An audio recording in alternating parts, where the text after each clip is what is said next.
Welcome to the Banker Lamp. Please enjoy the video. You need to start by checking legality and documenting the console's current state.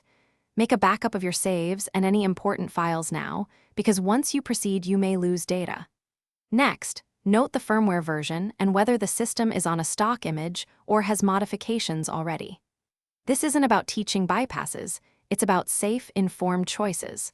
Once you've got that information, you'll be prepared to choose an appropriate, lawful path like restoring to stock or contacting support.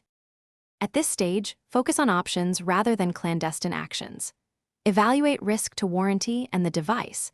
If you care about repairs or resale value, lean toward official repair or a factory restore performed by an authorized service. Make sure all important data is exported and safe, because troubleshooting often requires wiping the system.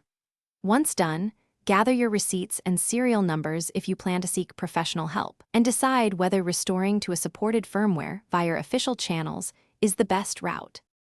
Finish by choosing a safe resolution. Either contact official support or an authorized repair center to restore stock firmware, or continue no further if that's not viable. If something goes wrong, record error codes and the exact symptoms. Provide that information to technicians. Do not repeatedly attempt risky fixes yourself. Repeated attempts can worsen damage.